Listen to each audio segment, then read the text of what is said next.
नागपुर शहर की crime branch unit 3 के पथक ने वाहन चोरी करने वाले गिरोह का पर्दाफाश करते हुए 2 आरोपियों को गिरफ्तार किया है।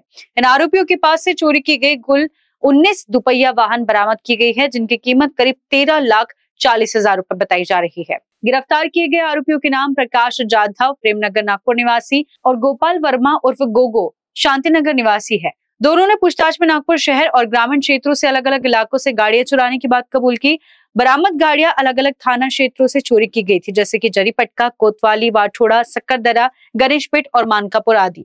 ये कार्रवाई डीसीपी विवेक सिंह, एसीपी नवीन चंद्र रेड्डी और वरिष्ठ पीआई राहुल मानकापुर करके मार्गदर्शन में की गई है। पुलिस अब इस मामले में आगे की जांच में जुटी हुई है। काल दिनांक 18/7/2025 रोजी आम्ही दिवसपाळी कर्तव्यावर आमच्या ऑफिसला हजर असताना गुप्त बातमीदारामार्फत आम्हाला अशी माहिती मिळाली की इतवारी परिसरात माल धक्क्याजवळ एक करण जाधव नावाचा व्यक्ती आहे, त्याच्याजवळ एक संशयितरित्या तो वावरत आहे, त्याच्याजवळ एक गाडी आहे। तर त्या आम्ही अनुषंगाने त्याच्यावर ट्रॅप लावून त्याला पकडल्यानंतर त्याच्या जवळ असलेल्या गाडीबाबत त्याला विचारपूस केली, तर त्यांनी सांगितले की सदर गाडी चोरीची आहे। मग त्याला आम्ही सखोल विचारपूस केली असता त्यांनी सांगितले की या सारख्या त्यांनी बऱ्याच ठिकाणी आम्ही गाडी चोरी केलेल्या आहेत व माल धक्क्याजवळ विकायसाठी आम्ही लावून ठेवलेल्या आहे व आज आम्ही काही लोकांना गाडी विकण्यासाठी बोलवलं होतं, त्या अनुषंगाने ते त्या ठिकाणी हजर होता। त्याच्याकडून आम्ही जवळपास मग करणकडनं आम्ही 10 ते 12 गाड्या त्यांच्याकडनं आम्ही रिकव्हर केलेल्या आहेत आणि त्यांनीच माहिती दिली की त्याच्यासोबत राहणारा आकाश उर्फ गोगा मुकेश वर्मा राहणार शांतीनगर, तो सुद्धा हीच गाडी चोरण्याचे काम करतो व त्यांनी सुद्धा त्याच्यासोबत बऱ्याचशा गाड्या चोरलेल्या आहेत। त्याला लगेच आम्ही स्टाफच्या मदतीने त्याचा शोध घेऊन त्याला ताब्यात केलं। त्याला पण सखोल विचारपूस केली तर त्यांनी पण सांगितलं की बाबा आम्ही अशा गाड्या चोरलेल्या आहेत व त्याच्याकडनं पण आम्ही 16-17 गाड्या अशा जप्त केलेल्या आहेत। एकूण ह्या दोघांकडनं आम्ही 19 गाड्या ज्या आहेत, मोटरसायकल आणि 4 ऍक्टिव्हा असे त्यांच्याकडनं चोरलेल्या गाड्या आम्ही गुन्हे उघडकीस आणलेले आहे। जवळपास 13,50,000चा मुद्देमाल होता। ते दोघांनी वेगवेगळ्या ठिकाणी 4 ठिकाणी गाड्या डंप करून ठेवलेल्या होत्या विकण्यासाठी व आज ते गाडी विकण्यासाठी ते गिराईक शोधत होते। त्यावेळेस त्यांना आम्ही पकडलेलं आहे।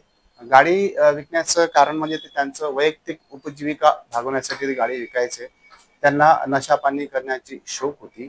गाडी जी आहे, जी मोटरसायकल लात मारून हँडल लॉक तोडायचे, वायर जोडून ते घेऊन जायचे आणि ऍक्टिव्हा जे हँडल नाही आहे लागलेली किंवा त्यांच्याकडे काही चाब्या होत्या ते लावून जर ते लागली तर तशा पद्धतीने ते ऍक्टिव्हा चोरायचे, एका ठिकाणी डंप करायचे, त्याच्यानंतर वेगवेगळे कारण सांगून वेगवेगळ्या गिरायकाला, गावाखेड्यातल्या गिरायकाला बोलून ते 5,000 10,000 मध्ये विकायचे। अशा प्रकारे त्यांच्याकडनं आम्ही एकूण 29 गाड्या ज्या आहेत रिकव्हर केलेल्या आहेत। लकडगंज पोलीस स्टेशनच्या 4, तहसीलमध्ये 2, शांतीनगरचे 3, पाचपोलीचे 5, कोतवालीचे 2, वाठोडा 2, सक्करदरा 2, सीतापट्टी 4 आणि गणेशपेठ, यशोधरा, कळमना, कळमेश्वर, खापरगडा इथून एक गाडी अशा प्रकारे गुन्हे उघडकीस आणलेले आहे।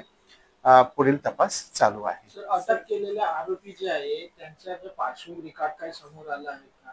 हा, हे गुन्हेगार वृत्तीचेच आहेत, त्यांच्यावर बऱ्याच प्रकारचे गुन्हे दाखल आहेत। करणवर सुद्धा जवळपास 8-10 गुन्हे आहेत। आकाश वर्मावर सुद्धा 302 गुन्हे सारखे गुन्हे त्याच्यावर नोंद आहेत। हे दोन्ही गुन्हेगार वृत्तीचे आहेत। सर, सदरची कारवाई वरिष्ठ अधिकाऱ्यांच्या मार्गदर्शनाखाली टीमने केली। सदरची कारवाई माननीय सीपी सर, माननीय जॉईंट सीपी सर, आमचे crime sir, DCP sir, ACP sir आणि आमचे PSI काटोके आणि आमचा स्टाफ यांच्या मदतीने आम्ही सदरची कारवाई केलेली आहे। कारण न्यूज के लिए विशाल बमरवार की रिपोर्ट।